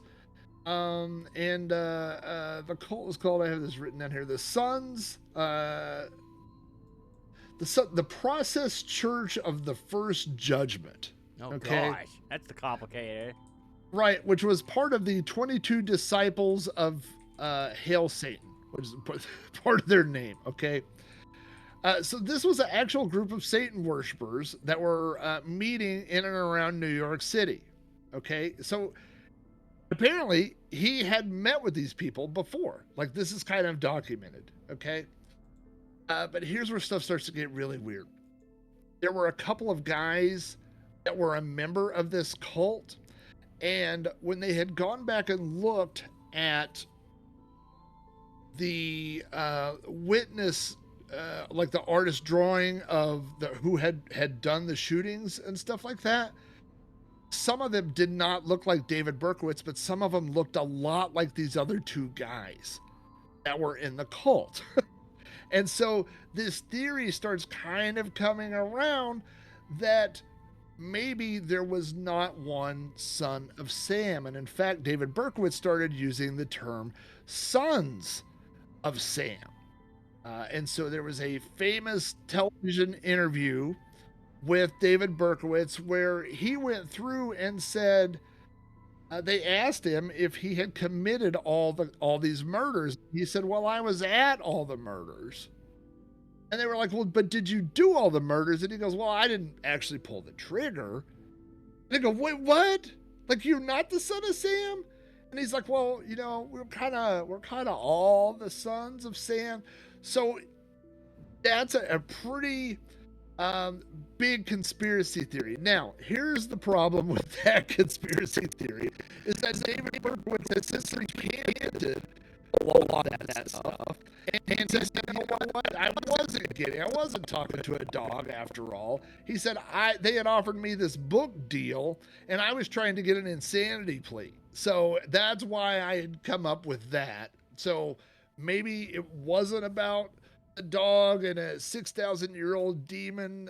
You know, maybe it was just he was involved with these other people. So it's hard. It's hard to really know. Now, there have been some investigative reports done that have said they have linked other people to these crimes, but nobody wants to talk about it because, you know, they're still, like, these people would still be age-wise. They're all still alive. Anybody that would have been involved in that would still be around. I'll tell you that David Berkowitz no longer wishes to be referred to as the son of Sam. Now he goes by, I forget what it is now, but he's changed his name, and because it's now the Son of Hope, and now he is a born again preacher. So he preaches in the prison system, And he has said that he believes that there is an actual war between good and evil that took place inside him. So he thinks that, or he says that, that the devil was operating through him, and now he has been born again. But the thing is, David Berkowitz says a lot of stuff, and he keeps saying stuff to remain in the news and things like that. Now, one thing we were talking about earlier when you were talking about something good that came out of these types of crimes, one thing that came out of this was his ploy to act crazy and get an insanity deal and get this book deal and stuff almost came through until the state of New York passed a law, which is now referred to as the Son of Sam law, that prevents convicted criminals from profiting from their crimes. So they pushed this law through that basically prevented him from being able to write a book about how he was a crazy Satan guy. And the minute that they passed that law, he goes, all right, maybe I wasn't crazy. Maybe I was just a weird murderer. This guy's a worker, big time worker. He's working everybody. Big time. So, I mean, depending on, either he was a guy operating by himself to get attention, or he was a guy that was, he's definitely has been diagnosed early on with schizophrenia and some other, so maybe he was a guy that had mental issues. Maybe he was being put up, like people up from this cult were putting him up to it. It's kind of unresolved as to what the motive is, or whether or not he committed all of the actual murders that he is doing time for. I will tell you one trivia fact that I always enjoyed is that there's a spin-off of that satanic cult, which is like a secret super cult underneath that cult, right? Like this is the super duper cult, the inner part of the cult. And they, because it was the process, whatever, they're known as the 4 Ps. And so they had their own symbol, which kind of looks like a swastika made out of the letter P. And so when Danzig, the artist Danzig, Glenn Danzig, I know Danzig. He was doing his albums. When he released his 4th album, he didn't want to have a title. He just wanted to have an artwork on the front. And the record label was like, no, you have to have a name. We can't sell an album if it doesn't have a name. And so it just kind of became known as Danzig 4 because it was the 4th album. But a lot of people, including Danzig, refer to that album as 4P. And if you look on the inside, it has that logo. It has the insignia of the 4P. Now, of course, Danzig likes, to grab spooky clip art. Yeah, I was going to say, if anyone was going to do that, it'd be Glenn Danzig. It would be or maybe him. So King there is Diamond might get in some of that action. I could see that too. So yeah, there's kind of that tie back. But I know that we were awful young when this was going on. But do you remember any of this stuff, or have you heard about it since then? Well, I do. Obviously, I do remember it from from the news. It was pretty big news when I was a kid, and I have heard about the people changing their hair. That's crazy to think about how, every once in a while a killer gets around and just, it happened in Atlanta. It happened in New York a couple times where someone freaks out everybody, with their heinous crimes. I learned a lot from what you said there that I'd not heard before. Was there no way to forensically tie that firearm to those other murders? Well, they could only tell who was the last person to fire the gun, so definitely he had done some of the shootings, but like I said, he was quick, at the time he claimed all of them. He said it was me, but then he said, well, it was kind of more of us that gun had been passed around. So it's hard to say, and again, we kind of go back to what we talked about, like the forensics of 1977 are not the forensics that we have today. Yeah. Right. Like if they thought those other guys, they could have immediately went to those other guys and got, the gunpowder residue on their fingers and done things like that. I work, you may not know this, but I think you do. I work at a crime lab.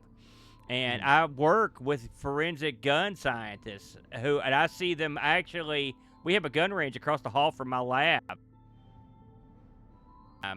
And you're right. What they can do now is amazing. They can really hone in on guns and bullets and fire arcs and all this kind of stuff. You would blow your mind. And I would do wonder if how much that evidence they kept from back then, if any of it was usable. Hopefully they didn't. Hopefully the New York City police weren't like the London cops, flying around and posing with it like they did before. They've all got their Son of Sam scarf on. But it was a horrible thing. I'm assuming, Flack, and you could give me some closure here. Did the murders stop once they got Berkowitz? Immediately. So, I mean, either he was doing. My guess. This is a layman's guess, of course. He did it. He's a crackpot attention whore, and he got nabbed, and now he's stuck in a joint for the rest of his life. Sounds good to me. Yeah. I mean, the alternative is that a bunch of people were doing it, and when one guy got caught, they were all like, "Ooh, we better quit." Like that guy's gonna take the fall. We're all gonna, So hard to say. I think the moral of that story is don't go to New York City. I think maybe I don't know if that might not be the takeaway. I'll tell you, as someone who was born in New Jersey and has been to New York City a few times back in the day, and if you think about it, I was there during the parts of time where your dad said don't go there. A good move. I know my mom didn't like going there. I was too young to remember a whole lot about it from when I was there, but I haven't been back, so. Listen, I'm a country boy. I don't need that. Even the chance of getting Berkowitz, I'm not down. That's the way I look at it. That's excellent stuff. I really enjoyed that, Flag. So we're going to take our last break, everybody. When we come back, another chilling modern tale of dark crime. Stick with us because we save the best stuff for last. This is Conversations from the Dark Side.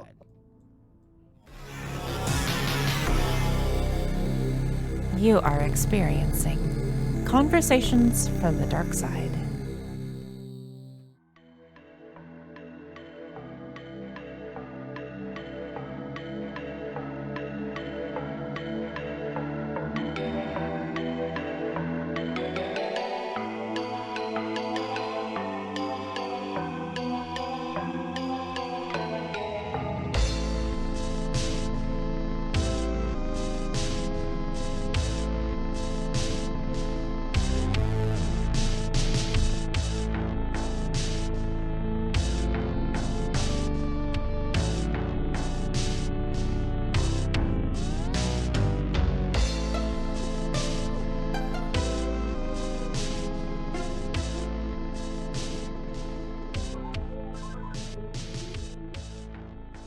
Here in West Virginia, we've tested all of our activities for maximum family fun.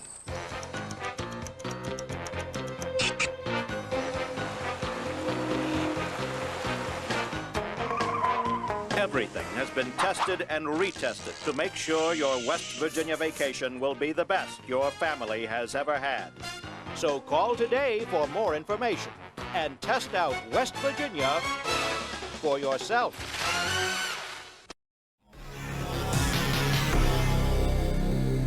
You are experiencing Conversations from the Dark Side.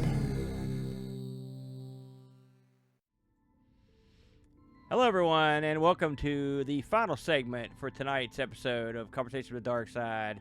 Again, if you're strolling in late, I'm your good pal, Amigo Aaron, joined by everyone's pal, Jack Flack, a.k.a. Rob O'Hara.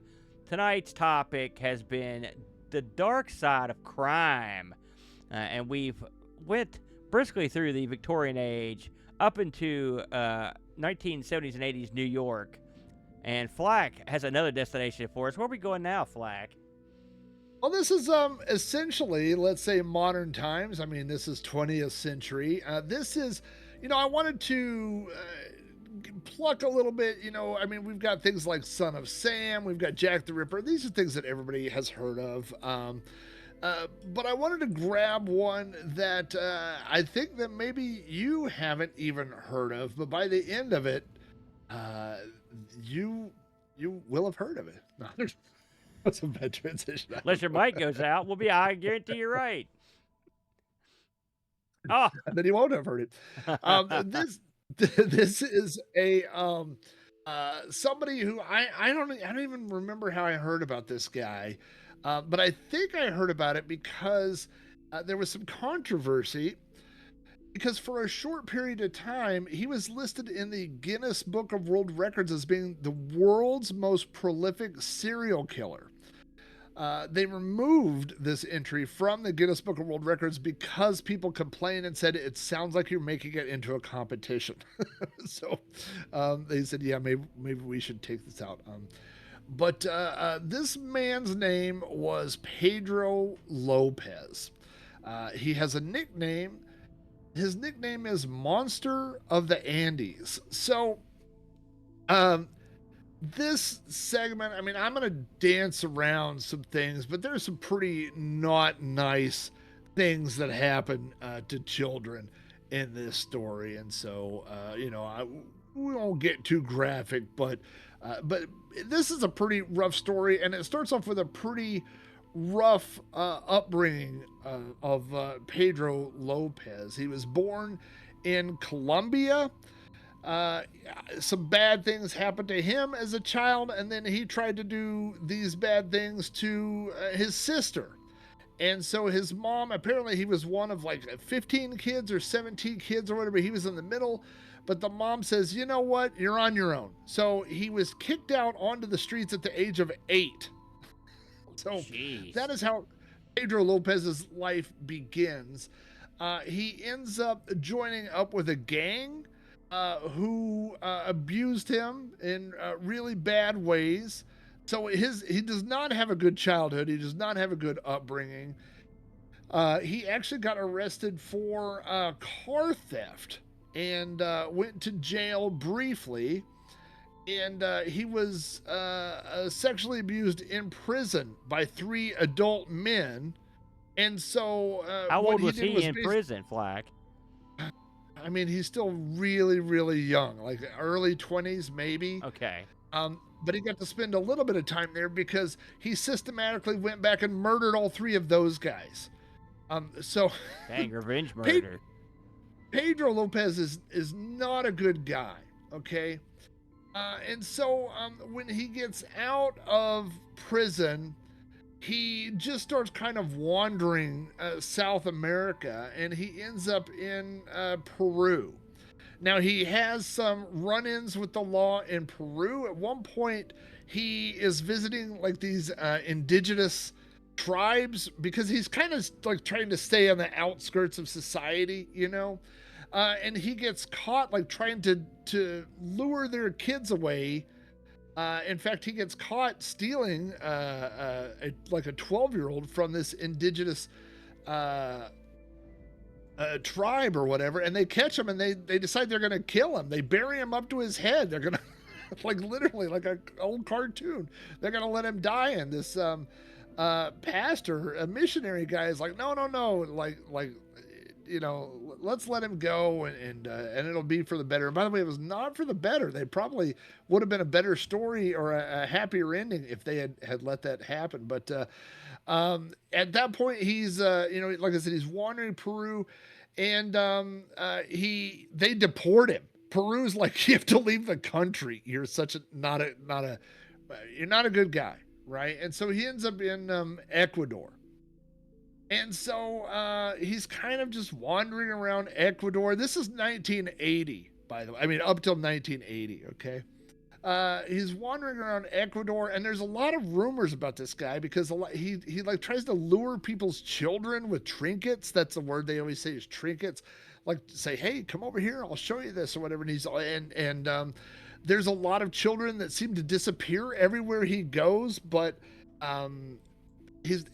nobody's ever pinned anything on him, right? But anyway, what happens is there's these flash floods in Ecuador, which is where he's at the time, and it basically starts revealing all these bodies. There's multiple bodies that they start finding. So this is kind of where it starts unfolding for him.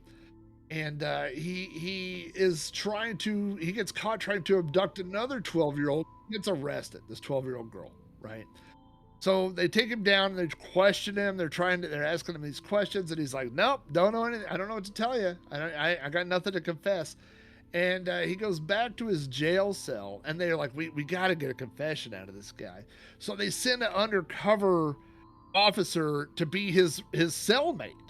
And so they send this guy, and he starts talking with him, and he's like, come on, you probably, you if you didn't kill that girl, but you would have tried to kill, you've killed other girls, right? And he's like, well, let me see it. He starts thinking through his head, right? And he goes, well, when I was in Ecuador, I killed at least 200 people.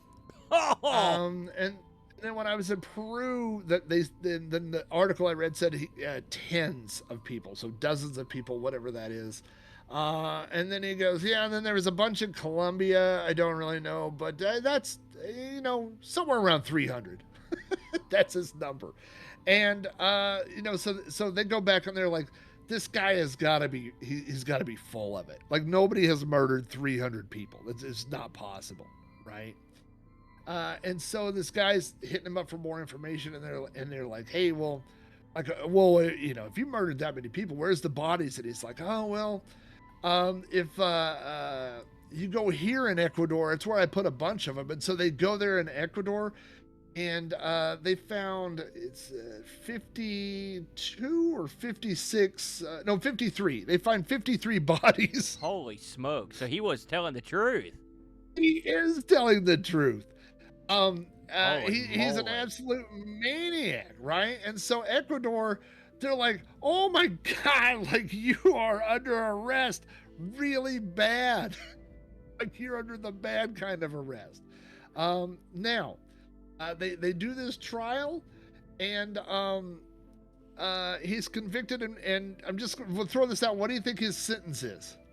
I mean, I don't know if they have the death penalty, but at the bare minimum, life.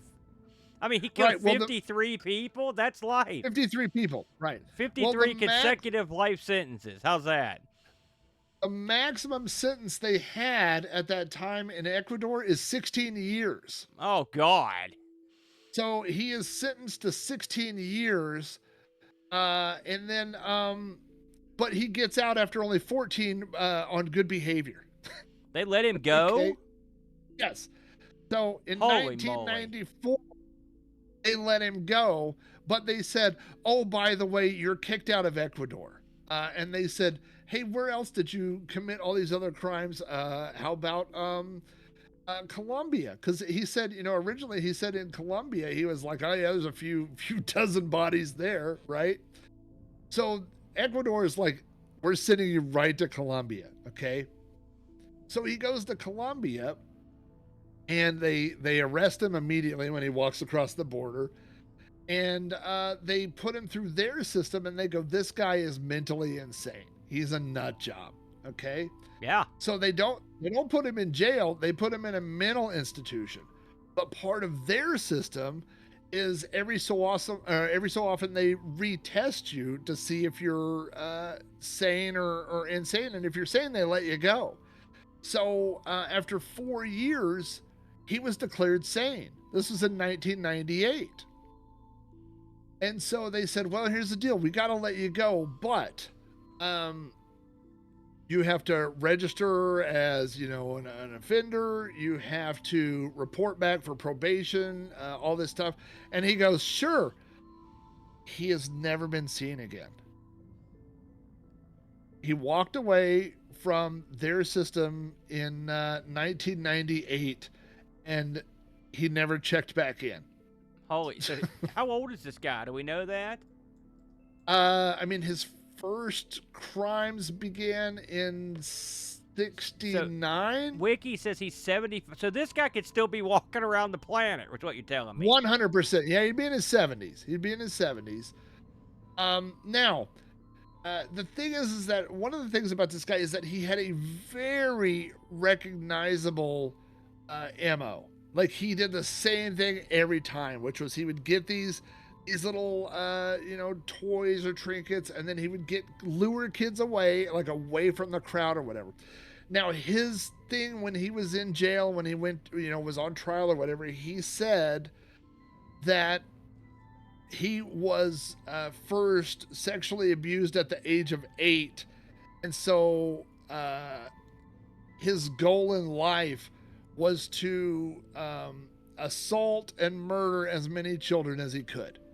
He said that in court. That's his goal, right? So he is not going to stop. That's it, right? That's what he wants to do. So they know for a fact, based on forensics and where he told them where bodies were and whatnot. So for a fact, they know that he's responsible for 110 murders. However, because there are all these places like where he was, like in Ecuador and Peru and Colombia, and where they know he was, where people said, hey, there was this guy and he lured children away, and then we never saw our kids back. So they basically know, but they didn't find bodies. But that number is about 300. So they believe that he's responsible for at least 300 murders. Now, the scariest part of this story is that in, let me look and see where it was. In Colombia, these people reported that this middle-aged man lured a child away from this public space, and the child was never seen again.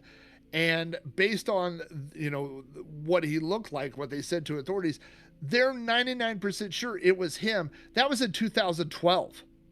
So he's still out there. He's still, like the last thing you want to do, let's put it as a two things. The last two things you want to do with a serial murderer is, one, let them go, and two, lose track of where they are.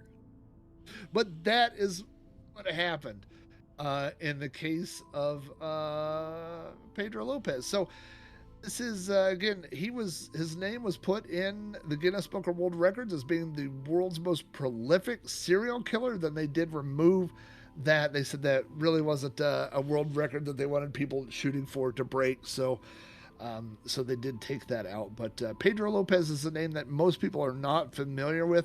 But what's amazing to me, and this is something that we talked about at the top of the program, is that there's really two ways for me to think. Any type of murder is dark. For you to end another human being's life, that's a dark thing, right?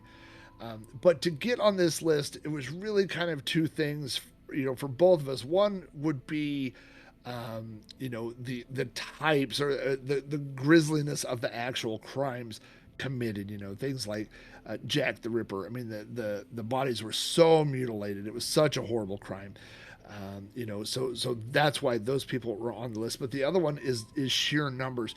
So, to put it in perspective, like on the nightly news, you might say like, oh, someone got killed. Someone shot somebody and that person, they killed someone. Like Jack the Ripper only killed 4 more people than that. You know what I mean? Like, I think the Son of Sam only has 6 actual, it's either 6 or 8, but it's less than 10, right? So, so these are, serial killers, but to compare that to the potentially 300 is a mind-boggling, and just what a twisted individual who has turned to make that his goal in life. It's just a terrible, terrible person. So, but fortunately, I don't think, I know you and I, and hopefully none of our viewers or listeners are in Colombia. But if you happen to see a guy that looks like Pedro Lopez, you might want to call authorities, because there's a potential that he is still out there today. That's a heck of a story there. Very grisly. That's you're right. I'd never heard of this. I never heard any of this. Mm-hmm. And it's funny how, in some ways, this dovetails back to the Victorian age in a couple of key ways. Here's what was going on in the Victorian age was incredible poverty, and lots of kids out in the streets. And what happens in in Latin America is occasionally, depending on the year, depending on the ruler, very similar. I mean, they've got gang problems now. It's probably a very similar thing where people are cast out in the street. Here's a kid that's cast out at 8 years old, and you know, when you if you think about you could barely probably remember what you were doing when you were 8, but it was, you know, learning how to use the potty and like learning how to write, you know, low end stuff, play with Tinker Toys, and I can't imagine what a person would be like after being on the streets and surviving, how twisted that could make a person, how much it can affect their mind, and it's a small leap for me to hear this kid's upbringing, the sexual assault, the early imprisonment, the living on the streets. It's a small leap to think that this could make someone murderous, and you're truly, in my opinion, you're truly creepy serial killers are the people that take killing as naturally as you and I would take, getting a pizza or going out for a movie. I mean, it's just, this is a part of their makeup. The murder is part of their fabric. And when that happens, there really is no limit on what you'll do, as long as you can keep getting away with it. And what better place to get away with it than a poverty-filled area with lots of easy targets and a questionable police force? Yep. So that is quite a tale, Flack, I will say, and it makes me not want to go to Colombia anytime soon. And the fact that this guy could have been responsible for something in 2012 makes me feel better about our own justice system. I will say that, because that's unbelievable. What do you recall where you first heard about this case? You know what? I literally remember seeing something about the Guinness Book thing. You know, about that. Yeah. That's where the name had come up, and so I think that's where I'd first see it. I will correct you on one thing.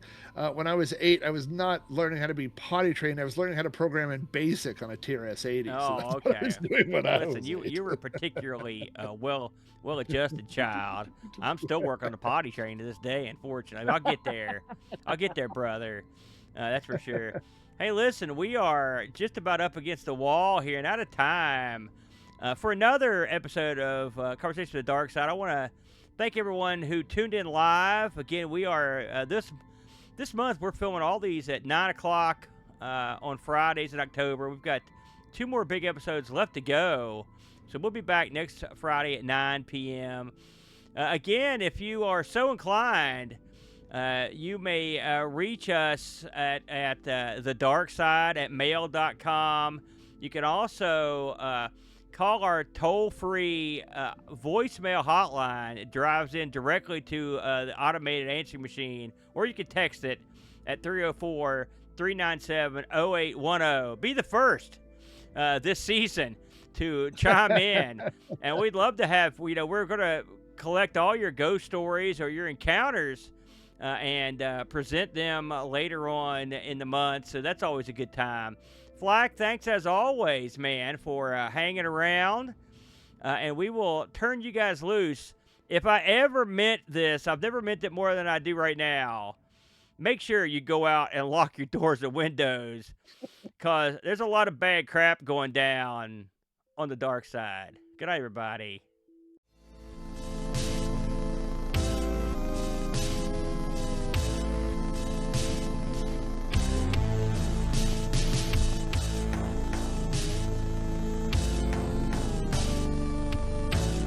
You have just experienced Conversations from the Dark Side. Until next week, try to enjoy the daylight.